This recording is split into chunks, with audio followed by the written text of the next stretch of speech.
英語聞き流し10分間、名作リスニング、英語テキストと MP3 ダウンロード、その他の物語は、ホームページよりご利用いただけます。88thpp.com 88thpp.com Beauty and the Beast. Once upon a time, in a very far-off country, there lived a merchant who had been so fortunate in all his undertakings that he was enormously rich. As he had, however, 6 sons and 6 daughters, he found that his money was not too much to let them all have everything they fancied, as they were accustomed to do. But one day a most unexpected misfortune befell them. Their house caught fire and was speedily burnt to the ground, with all the splendid furniture, the books, pictures, gold, silver, and precious goods it contained, and this was only the beginning of their troubles. Their father, who had until this moment prospered in all ways, suddenly lost every ship he had upon the sea, either by dint of pirates, shipwreck, or fire. Then he heard that his clerks in distant countries, whom he trusted entirely, had proved unfaithful, and at last from great wealth he fell into the direst poverty. All that he had left was a little house in a desolate place at least 100 leagues from the town in which he had lived, and to this he was forced to retreat with his children, who were in despair at the idea of leading such a different life. Indeed, the daughters at first hoped that their friends, who had been so numerous while they were rich, would insist on their staying in their houses now they no longer possessed one. But they soon found that they were left alone, and that their former friends even attributed their misfortunes to their own extravagance, and showed no intention of offering them any help. So nothing was left for them but to take their departure to the cottage, which stood in the midst of a dark forest, and seemed to be the most dismal place upon the face of the earth. As they were too poor to have any servants, the girls had to work hard, like peasants, and the sons, for their part, cultivated the fields to earn their living.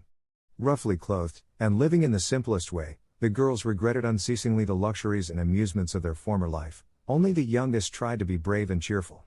She had been as sad as anyone when misfortune overtook her father, but, soon recovering her natural gaiety, she set to work to make the best of things, to amuse her father and brothers as well as she could, and to try to persuade her sisters to join her in dancing and singing. But they would do nothing of the sort, and, because she was not as doleful as themselves, they declared that this miserable life was all she was fit for. But she was really far prettier and cleverer than they were. Indeed, she was so lovely that she was always called Beauty. After 2 years, when they were all beginning to get used to their new life, something happened to disturb their tranquility. Their father received the news that one of his ships, which he had believed to be lost, had come safely into port with a rich cargo. All the sons and daughters at once thought that their poverty was at an end, and wanted to set out directly for the town. But their father, who was more prudent, begged them to wait a little, and, though it was harvest time, and he could ill be spared, determined to go himself first, to make inquiries. Only the youngest daughter had any doubt but that they would soon again be as rich as they were before, or at least rich enough to live comfortably in some town where they would find amusement and gay companions once more. So they all loaded their father with commissions for jewels and dresses which it would have taken a fortune to buy. Only Beauty, feeling sure that it was of no use, did not ask for anything. Her father, noticing her silence, said, "And what shall I bring for you, Beauty?" "The only thing I wish for is to see you come home safely," she answered. But this only vexed her sisters, who fancied she was blaming them for having asked for such costly things. Her father, however, was pleased, that as he thought that at her age she certainly ought to like pretty presents, he told her to choose something. "Well, dear father," she said, "as you insist upon it, I beg that you will bring me a rose. I have not seen one since we came here, and I love them so much." So the merchant set out and reached the town as quickly as possible, but only to find that his former companions, believing him to be dead, had divided between them the goods which the ship had brought, and after 6 months of trouble and expense he found himself as poor as when he started, having been able to recover only just enough to pay the cost of his journey. To make matters worse, he was obliged to leave the town in the most terrible weather, so that by the time he was within a few leagues of his home he was almost exhausted with cold and fatigue. Though he knew it would take some hours to get through the forest, he was so anxious to be at his journey's end that he resolved to go on, but night overtook him, and the deep snow and bitter frost made it impossible for his horse to carry him any further. Not a house was to be seen. The only shelter he could get was the hollow trunk of a great tree, and there he crouched all the night, which seemed to him the longest he had ever known. In spite of his weariness the howling of the wolves kept him awake, and even when at last the day broke he was not much better off, for the falling snow had covered up every path, and he did not know which way to turn. At length he made out some sort of track, and though at the beginning it was so rough and slippery that he fell down more than once, it presently became easier, and led him into an avenue of trees which ended in a splendid castle. It seemed to the merchant very strange that no snow had fallen in the avenue, which was entirely composed of orange trees, covered with flowers and fruit. When he reached the first court of the castle, he saw before him a flight of agate steps, and went up them, and passed through several splendidly furnished rooms. The pleasant warmth of the air revived him, and he felt very hungry, but there seemed to be nobody in all this vast and splendid palace whom he could ask to give him something to eat.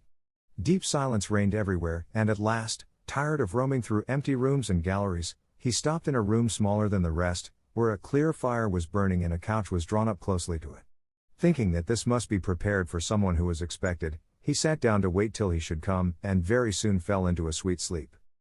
When his extreme hunger wakened him after several hours, he was still alone, but a little table, upon which was a good dinner, had been drawn up close to him, and, as he had eaten nothing for 24 hours, he lost no time in beginning his meal, hoping that he might soon have an opportunity of thanking his considerate entertainer, whoever it might be. But no one appeared, and even after another long sleep, from which he awoke completely refreshed, there was no sign of anybody, though a fresh meal of dainty cakes and fruit was prepared upon the little table at his elbow. Being naturally timid, the silence began to terrify him, and he resolved to search once more through all the rooms, but it was of no use. Not even a servant was to be seen, there was no sign of life in the palace. He began to wonder what he should do, and to amuse himself by pretending that all the treasures he saw were his own, and considering how he would divide them among his children.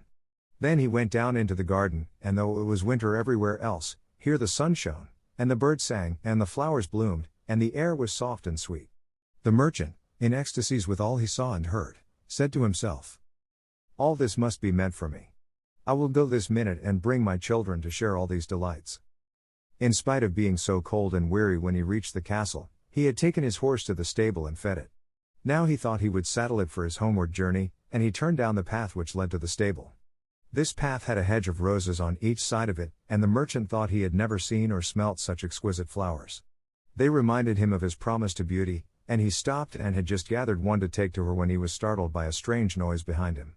Turning round, he saw a frightful beast, which seemed to be very angry and said, in a terrible voice, "Who told you that you might gather my roses? Was it not enough that I allowed you to be in my palace and was kind to you? This is the way you show your gratitude, by stealing my flowers. But your insolence shall not go unpunished." The merchant, terrified by these furious words, dropped the fatal rose, and, throwing himself on his knees, cried, "Pardon me, noble sir.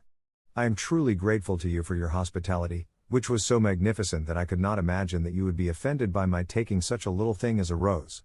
But the beast's anger was not lessened by this speech. "You are very ready with excuses and flattery," he cried, "but that will not save you from the death you deserve." "Alas," thought the merchant, "if my daughter could only know what danger her rose has brought me into."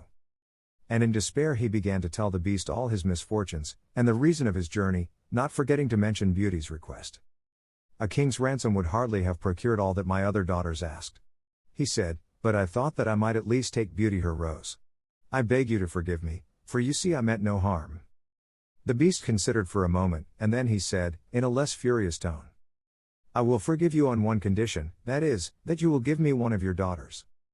"Ah," cried the merchant, "if I were cruel enough to buy my own life at the expense of one of my children's, what excuse could I invent to bring her here?" "No excuse would be necessary," answered the beast. "If she comes at all, she must come willingly. On no other condition will I have her. See if any one of them is courageous enough, and loves you well enough to come and save your life. You seem to be an honest man, so I will trust you to go home. I give you a month to see if either of your daughters will come back with you and stay here, to let you go free. If neither of them is willing, you must come alone, after bidding them goodbye forever, for then you will belong to me. And do not imagine that you can hide from me, for if you fail to keep your word I will come and fetch you," added the beast grimly. The merchant accepted this proposal, though he did not really think any of his daughters could be persuaded to come. He promised to return at the time appointed, and then, anxious to escape from the presence of the beast, he asked permission to set off at once. But the beast answered that he could not go until next day. "Then you will find a horse ready for you," he said. "Now go and eat your supper, and await my orders." The poor merchant, more dead than alive, went back to his room, where the most delicious supper was already served on the little table which was drawn up before a blazing fire. But he was too terrified to eat, and only tasted a few of the dishes, for fear the beast should be angry if he did not obey his orders. When he had finished he heard a great noise in the next room, which he knew meant that the beast was coming. As he could do nothing to escape his visit, the only thing that remained was to seem as little afraid as possible. So when the beast appeared and asked roughly if he had supped well, the merchant answered humbly that he had, thanks to his host's kindness. Then the beast warned him to remember their agreement, and to prepare his daughter exactly for what she had to expect. Do not get up tomorrow, he added, until you see the sun and hear a golden bell ring. Then you will find your breakfast waiting for you here, and the horse you are to ride will be ready in the courtyard. He will also bring you back again when you come with your daughter a month hence. Farewell. Take a rose to Beauty, and remember your promise. The merchant was only too glad when the beast went away, and though he could not sleep for sadness, he lay down until the sun rose. Then, after a hasty breakfast, he went to gather Beauty's rose, and mounted his horse, which carried him off so swiftly that in an instant he had lost sight of the palace, and he was still wrapped in gloomy thoughts when it stopped before the door of the cottage. His sons and daughters, who had been very uneasy at his long absence, rushed to meet him, eager to know the result of his journey, which, seeing him mounted upon a splendid horse and wrapped in a rich mantle, they supposed to be favorable. He hid the truth from them at first, only saying sadly to Beauty as he gave her the rose, "Here is what you asked me to bring you, you little know what it has cost."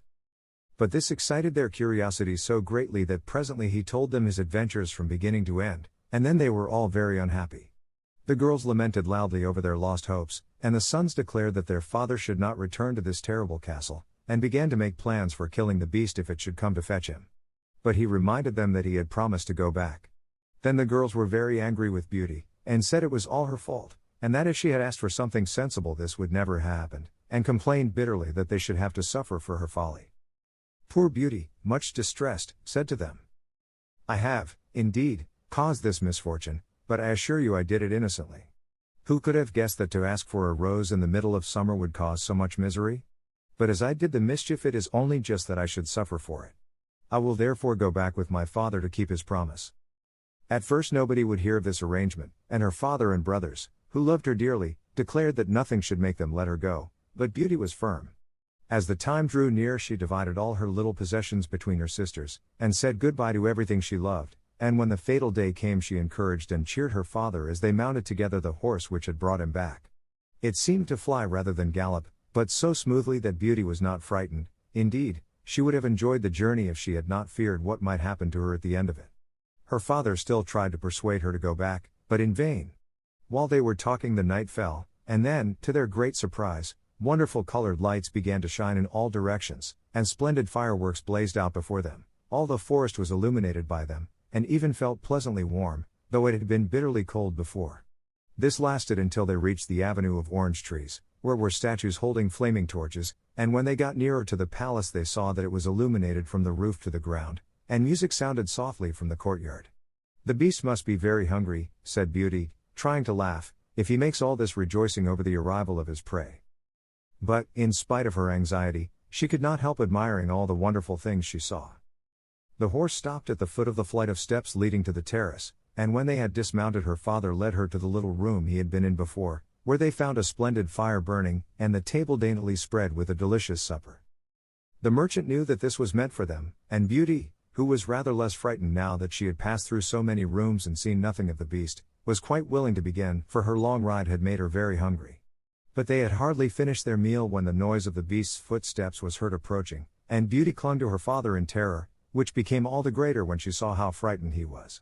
But when the beast really appeared, though she trembled at the sight of him, she made a great effort to hide her terror, and saluted him respectfully. This evidently pleased the beast. After looking at her he said, in a tone that might have struck terror into the boldest heart, though he did not seem to be angry, "Good evening, old man." "Good evening, Beauty." The merchant was too terrified to reply, but Beauty answered sweetly, "Good evening, beast." "Have you come willingly?" asked the beast. "Will you be content to stay here when your father goes away?" Beauty answered bravely that she was quite prepared to stay. "I am pleased with you," said the beast. "As you have come of your own accord, you may stay. As for you, old man," he added, turning to the merchant, "at sunrise tomorrow you will take your departure. When the bell rings get up quickly and eat your breakfast, and you will find the same horse waiting to take you home, but remember that you must never expect to see my palace again." 英語聞き流し10分間、名作リスニング。英語テキストと MP3 ダウンロード、その他の物語はホームページよりご利用いただけます。88thpp.com 88thpp.com